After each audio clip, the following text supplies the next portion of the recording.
Mission UP के लिए लखनऊ से दिल्ली तक बीजेपी का मंथन। आज से कई नेताओं के साथ दिल्ली आएंगे सीएम योगी। पहले और दूसरे चरण के लिए उम्मीदवारों पर होगी चर्चा। 13 जनवरी को केंद्रीय चुनाव समिति की बैठक।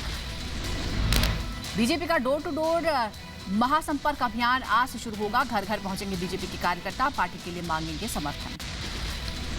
पीएम की सुरक्षा सेना पर ब्रिटेन से वकीलों को दी जा रही धमकी। सुप्रीम कोर्ट के वकीलों को खालिस्तान समर्थकों की धमकी। सिट फॉर जस्टिस के नाम से इंग्लैंड के नंबर से आए थे धमकी भरे कॉल्स। सुप्रीम कोर्ट के 10 से ज्यादा वकीलों का दावा। इंग्लैंड से आई धमकी भरी कॉल में कहा गया, पीएम की सुरक्षा चूक मामले में सुप्रीम कोर्ट में सरकार की कोई मदद न करें। धमकी 1984 का जिक्र किया गया। आतंकी संगठन SFJ ने दावा किया है 5 जनवरी को पीएम का रास्ता रोकने का दावा। अब 26 जनवरी को तिरंगे के खिलाफ विरोध की धमकी दी है। SFJ की धमकी पर supreme court advocate on record association ने लिखी सुरक्षा महासचिव को चिट्ठी। स्कोरोआ ने कहा, हमारी निजता का हुआ उल्लंघन, वकीलों का नंबर कैसे लीक हुआ।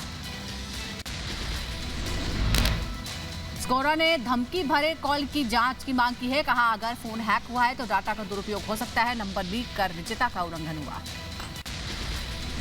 वकीलों को धमकी पर CGI के सामने कंप्लेन फाइल करेंगे स्कोरोआ के वाइस प्रेसिडेंट मनोज कुमार मिश्र। कहा, वो चाहते नहीं है मामले की निष्पक्ष जांच हो, इससे पीछे कौन है ये पता लगाना होगा।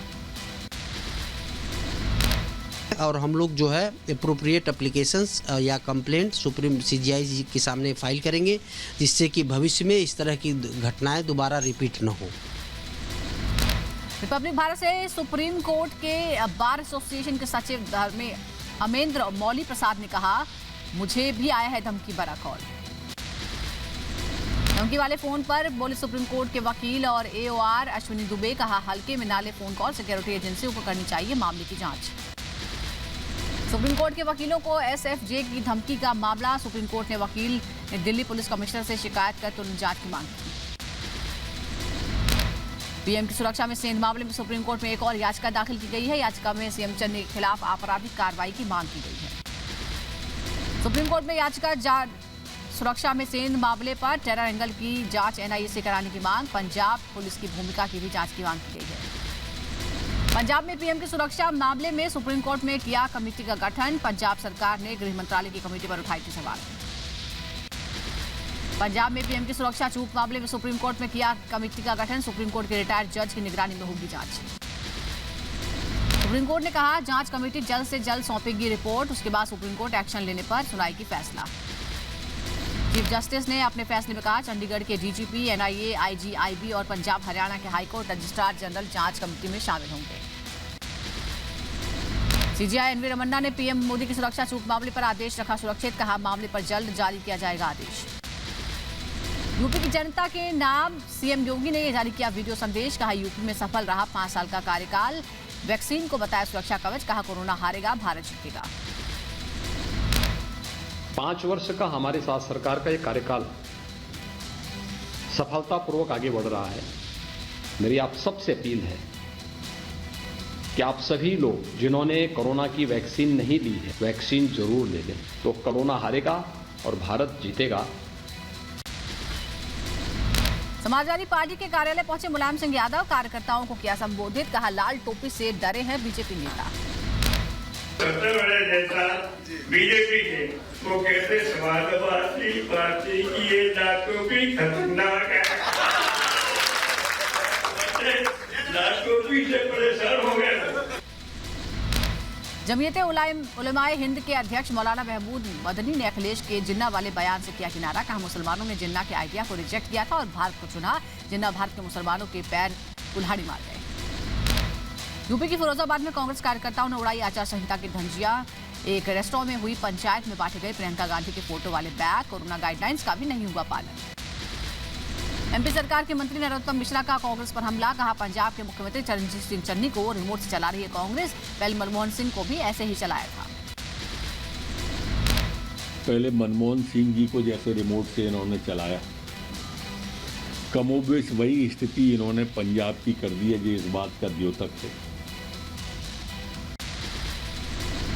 लखनऊ में बीजेपी दफ्तर में हुई चुनाव समिति की बैठक में सीएम योगी और यूपी बीजेपी अध्यक्ष स्वतंत्र देव सिंह समेत कई पदाधिकारी शामिल हुए। पहले चरण के चुनाव की रणनीति और उम्मीदवारों के नाम पर चर्चा। बैठक से निकलने के बाद बोले डिप्टी सीएम केशव प्रसाद मौर्य, कहा सभी लोगों ने पारदर्शी चुनाव कराने पर चर्चा की है। उम्मीदवारों के नामों पर बोले जितने की क्षमता होगी उतने ही नाम केंद्र को देंगे। लखनऊ में समाजवादी पार्टी के ऑफिस में अखिलेश यादव और मुलायम सिंह यादव के बीच हुई मुलाकात। चुनाव की रणनीति, सीट बंटवारे और उम्मीदवारों के नामों पर चर्चा हुई। लखनऊ में मंथन के बाद दिल्ली के लिए रवाना हुए अखिलेश यादव दिल्ली में आरएलडी अध्यक्ष जयंत चौधरी से करेंगे मुलाकात। अखिलेश के साथ एसपी नेता नरेश उत्तम भी मौजूद। मुख्यमंत्री पुष्कर सिंह धामी का दावा, कहा मुझे विश्वास है कि डबल इंजन की उत्तराखंड में फिर से सरकार बनेगी। जनता भी कांग्रेस के काले कारनामे जानती है। हरीश रावत का चुनाव लड़ने को लेकर बयान, कहा पिछला अनुभव कड़वा रहा है, इस बार एक सीट से लड़ूंगा चुनाव, जहां से पार्टी कहेगी वहीं से चुनाव लड़ूंगा। कांग्रेस नेता दिग्विजय सिंह का आरएसएस पर बड़ा हमला, आरएसएस की तुलना दीमक से की, कहा गुपचुप तरीके से नफरत फैलाने का काम करती है आरएसएस।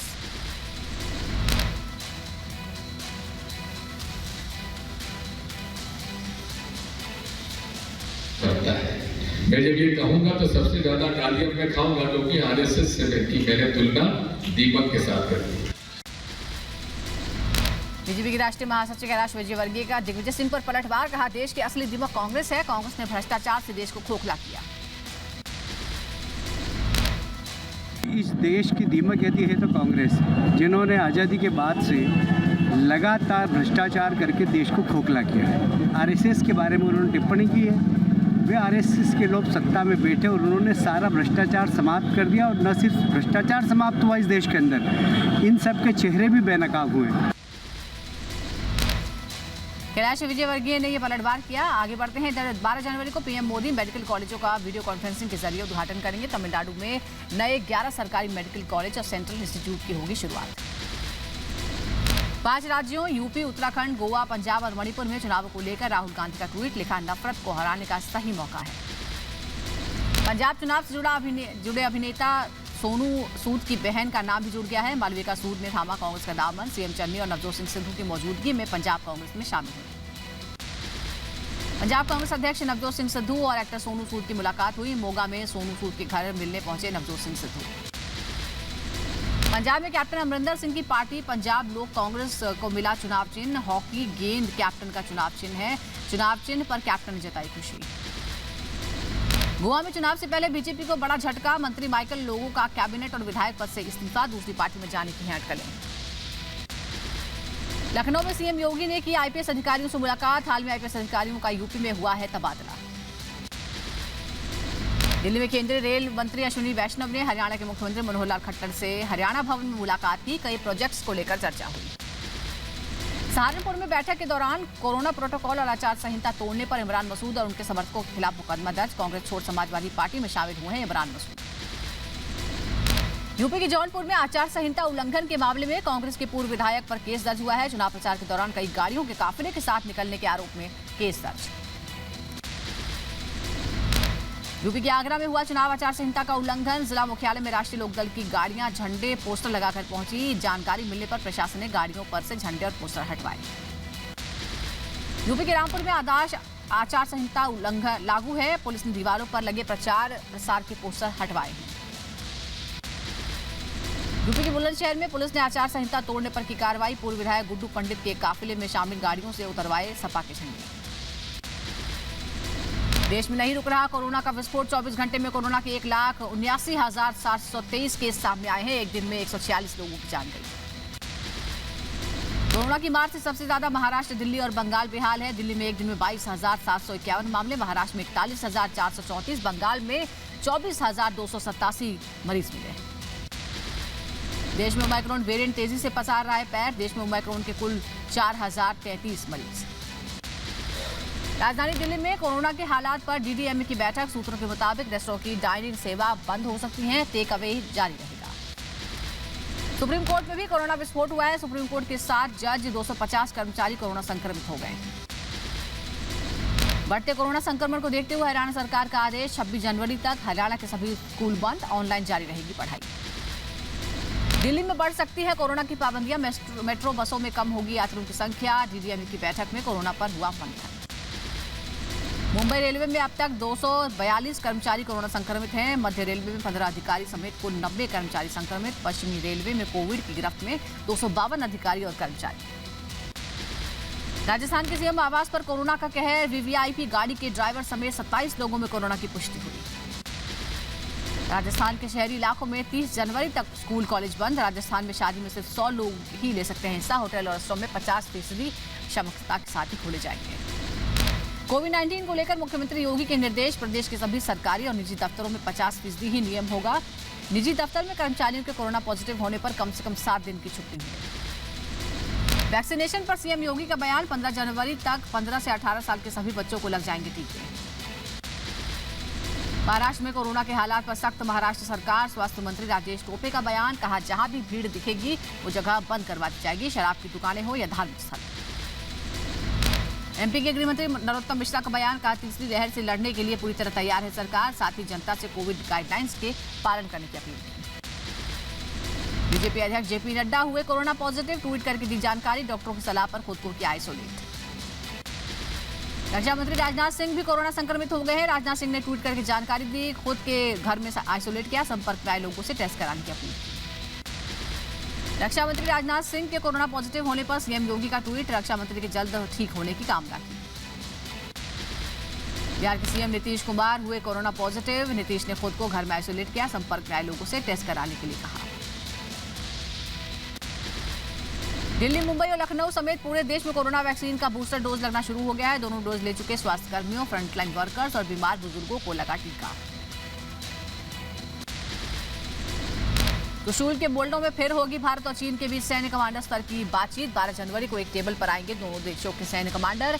सीमा विवाद पर होगी वार्ता।